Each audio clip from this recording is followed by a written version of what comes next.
Have you ever felt like no matter how hard you work, you're still behind?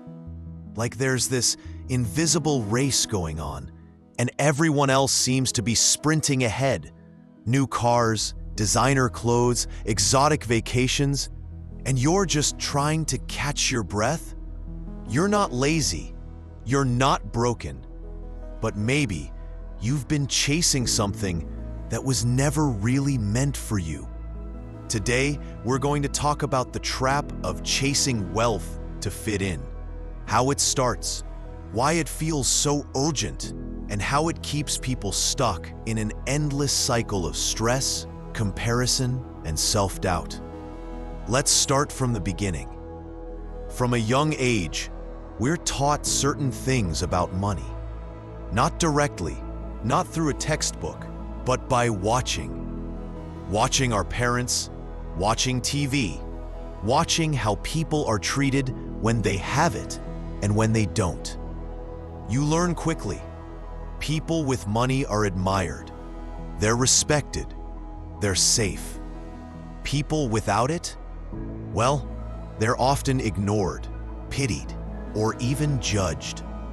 So it begins. The idea that to be valued, you must be wealthy, or at least look like it. This belief burrows deep. It becomes part of how you view success, how you measure yourself, how you interpret the worth of others. Now fast forward a bit. You're an adult. You're working.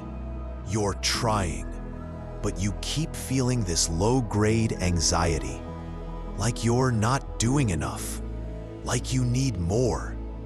Not for survival, but for status, for belonging. Because let's face it, we live in a world where fitting in is monetized.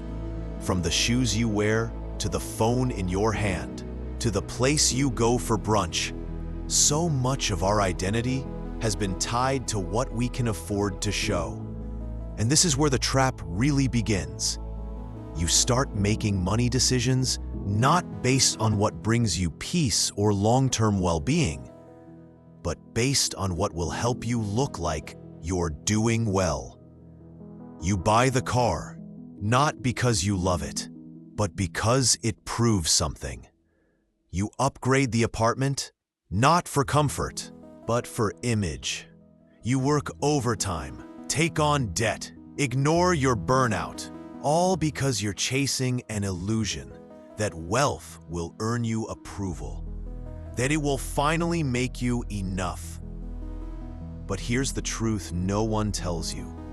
Fitting in through wealth is a never-ending performance.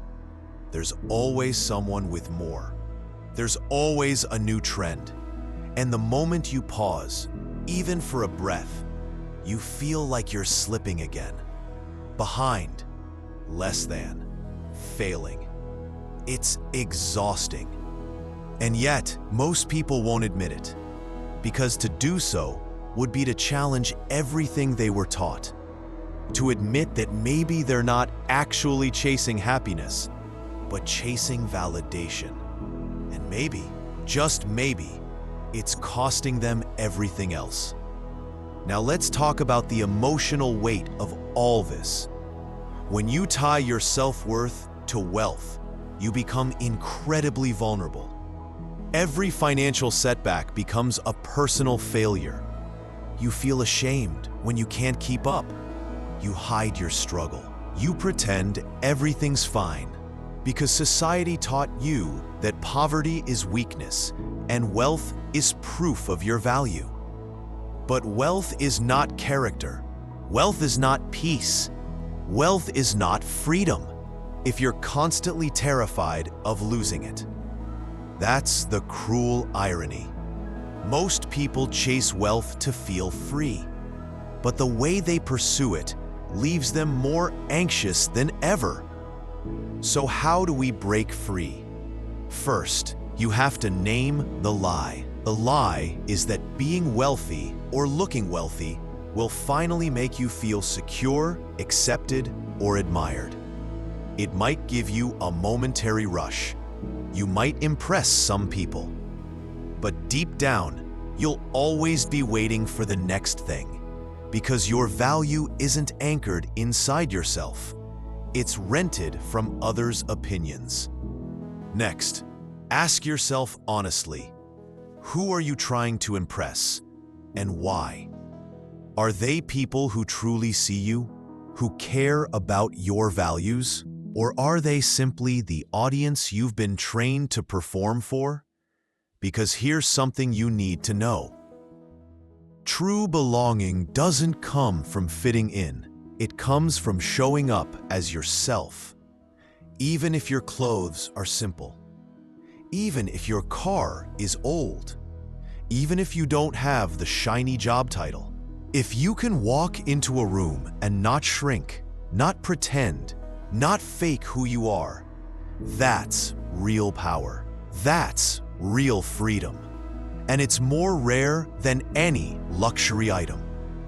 Now let's talk about another layer of this trap.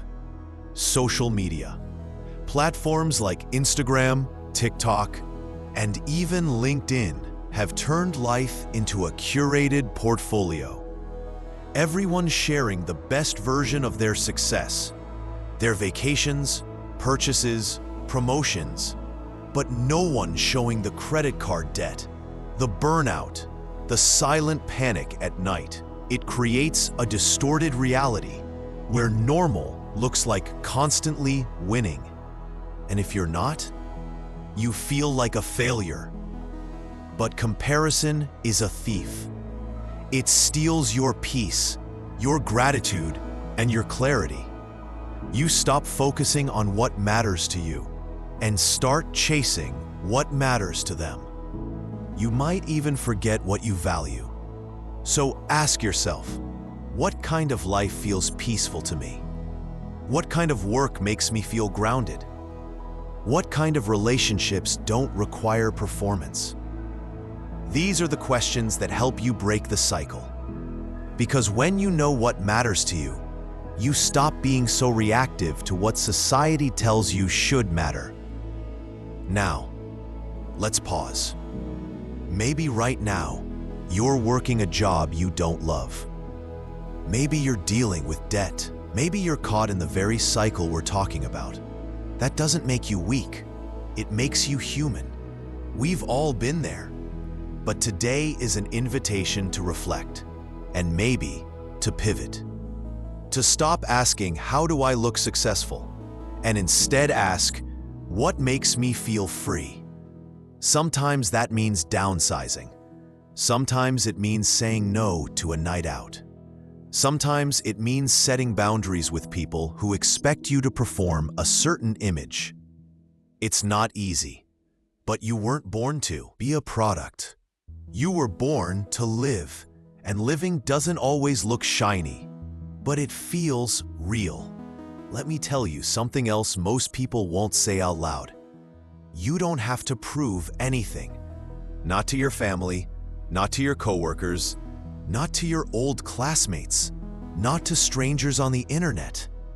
You are allowed to build a life that makes you feel peaceful, even if no one else claps for it, even if no one understands it. Because wealth isn't just money. It's time, it's health, it's inner stillness. And none of those things are found in the rat race of performance. They're found when you step off the stage and come home to yourself. So what happens when you stop chasing? At first, it feels awkward, empty even. You're so used to measuring your worth by external symbols, clothes, salary, lifestyle, that when you step away from that scoreboard, you don't know how to feel. But slowly, something shifts. You stop comparing your timeline to others. You stop obsessing over what they'll think. You start listening to your own voice again. And in that quiet space, you begin to feel a new kind of confidence. Not flashy, not loud, but rooted. Rooted in clarity. Rooted in knowing what's truly enough for you. This doesn't mean you stop earning money, or that you never enjoy nice things again.